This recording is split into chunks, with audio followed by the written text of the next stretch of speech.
and we are coming to you live from our top-secret broadcasting bunker here at Area 52, just down the street from Khan's Deli in downtown Houston, Texas. This is Pastor Mike, and I am online, and I am live, and I am loaded today with all kinds of stuff to talk about. If you receive my Twitter feeds or you are on Facebook, you got a message today that I'm going to be dealing with some things. What does David Jeremiah,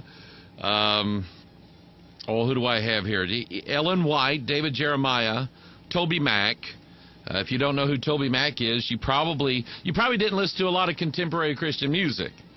But Toby Mac was I think he was the singer for the Newsboys or something like that. And just some interesting connections there that they have. And somebody sent me, in fact, somebody posted it on Facebook about Katy Perry's video, and I'm just kind of behind the times. This song came out, I don't know when, a couple years ago, something like that. It's a song that I've heard in different places, like if you go to the mall or you hear girls singing it or whatever, and I never did know the words to it until I saw the Facebook posting, and I went and watched the video. And then I pulled up the lyrics, and I'm going, oh, yeah, I'm going to deal with... By the way, Katy Perry has still sold her soul to the devil. She admitted that, and I can tell you that how the devil is using her is indicative, and she is part of what is leading everybody to worshiping the beast, and I'll spell that out, and I'll show you that here in just a little bit. I've got some news stories pulled up here that I think are interesting and relevant. This is Obama's issue with military voting early. Ohio's Attorney General thinks it's, quote, outrageous that the president is challenging his state's law that allows those in the military to vote early. Stop right here. I'm already just lava shooting out of my head. Because here's the Obama administration. Here are the guys out on the front line of the military doing what our commander-in-chief told them to do, which is go shoot these Afghan people. Go kill them. Okay? And then, oh no, by the way, get ready because we're going to do something in Iran probably sometime. But then he wants to limit their ability to vote. And the reason why is he knows that they hate his guts. They hate Obama's guts. They don't like him. And they don't want him to be their commander-in-chief any longer. And so he's gonna limit their ability to vote. And yet, by the time November rolls around, hundreds of thousands of illegal immigrants into this nation, he's going to give them a $450 amnesty and say, you pay the bill and you can be just like the rest of us and you'll be voting. He knows he's going to get their vote, but he knows he's not going to get the military vote, and he's trying to stack the deck in his favor. You don't love America when you act that way. You love yourself, you love your political ideas, but you don't love America when you overly support the people who are harming our country, and then you harm the people that are defending our country. There's something wrong with you. So there's something somewhat communistic and sinister about Barack Obama. The lawsuit was filed by the Obama re-election campaign and the Democratic National Committee against Ohio Attorney General Mike DeWine, who is a Republican, by the way, and Secretary of the State John Husted, another Republican. It seeks to block a new state law that allows men and women in uniform to vote up until the Monday night before an election, while the cutoff on early voting for the rest of the public is 3 days earlier. DeWine says there's been a distinction in the law for many years about the availability of voting for people in the military versus anyone else. For example, in absentee ballots, for years we have made a distinction about allowing people who are overseas in the military sending their ballots back when that ballot has to be in and when it can be counted. But as far back as the Civil War, special provisions were made for Union troops to vote from the field. So that's why we find this challenge to be just really outrageous, the Attorney General notes. DeWine also points out the state legislature passed this measure. In other words, here it is. We're dealing with another states' right issue. It's the states' rights to determine how they want to count their vote. That is their right. And Obama, because he is federalistic, because he is communistic, believes, oh no, this is going to be in my power alone. And his cohort, Nancy Pelosi, let's see here. Nancy Pelosi swears that the spirit of Susan B. Anthony spoke to her in the White House. Something not right with her. House Minority Leader Nancy Pelosi told a recent gathering of the Women's Political Committee that the spirits of suffragists Susan B. Anthony, Elizabeth Cady Stanton, and Alice Paul spoke to her at the White House. Pelosi said she heard them say, at least we have a seat at the table. Or maybe if they were women's rights people, maybe they said it like, at least we have a seat at the table. A video recently posted on YouTube shows Pelosi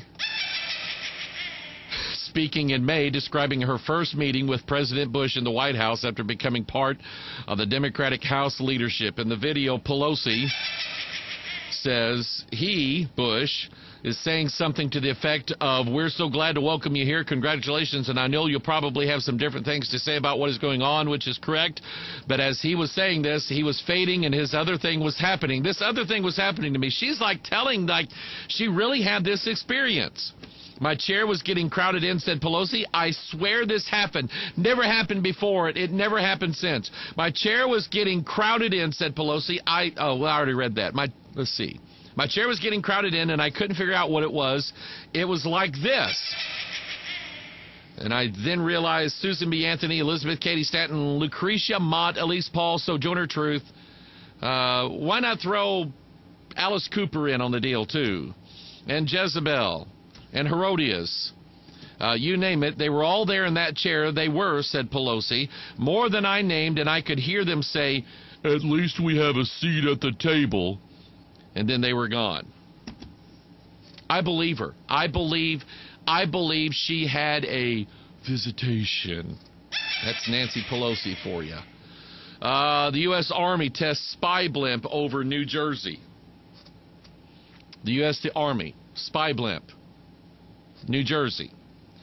The Army is testing its $517 million spy blimp in disguise over the New Jersey military base where the German airship Hindenburg crashed in 1937. The long-endurance multi-intelligence vehicle spent more, let's see, that's L-E-M-I-V, LEMIV. I don't know what that means. The long-endurance multi-intelligence vehicle spent more than 90 minutes around Joint Base McGuire Dix, Lakehurst, in Ocean County on Tuesday. Manufacturer Northrop Grumman says the 302-foot-long airship is designed to be a high-altitude observation platform. Why high altitude? Number one, so you can't see it. Number two, you can't hear it. But it's going to be able to see you. So it'll be up there, over your head, flying around by remote control. You won't know it's there. You're outside, and all of a sudden, your pinky goes to your nose and starts digging around in there. And there's some guy at the NSA going, hey, look at that guy, he's picking his nose. And we already know they've done this. NSA guys spying on gals sunbathing in their backyard or on their roof. We already know that happens. Oh boy. New York Police Department unveils crime and terror-fighting domain awareness system. The state-of-the-art venture with Microsoft puts police in the next century.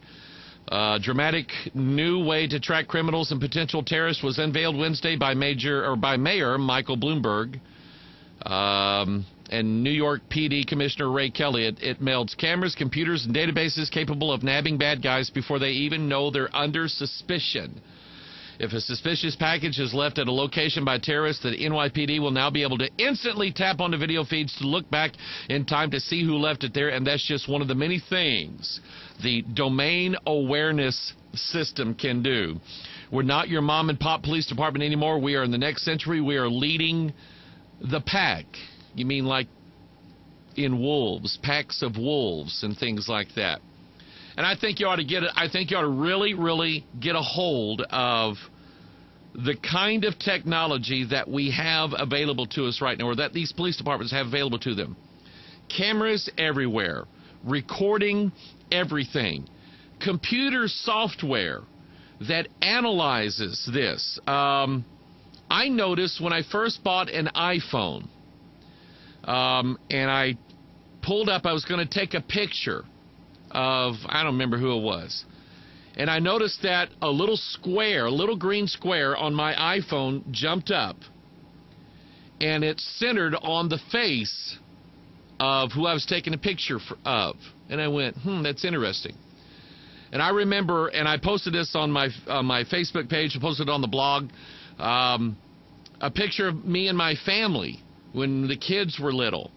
And I pulled the phone up to take a picture of this big family photograph, and the little green screen goes right to my face.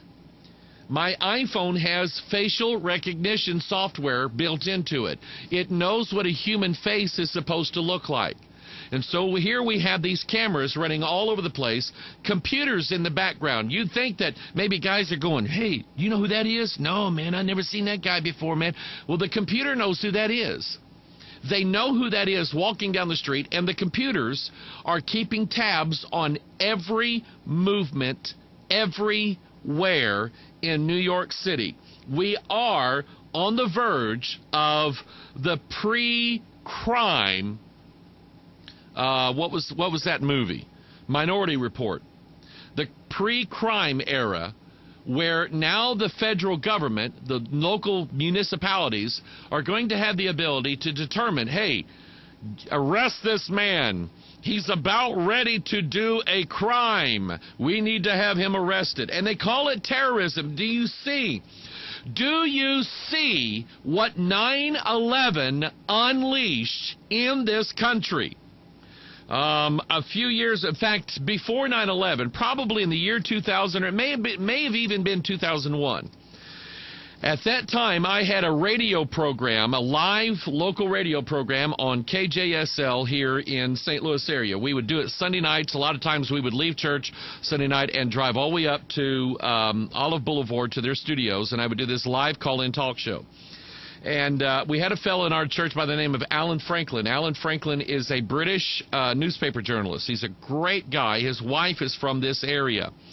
And I've been at a couple conferences with him, and I just love him dearly.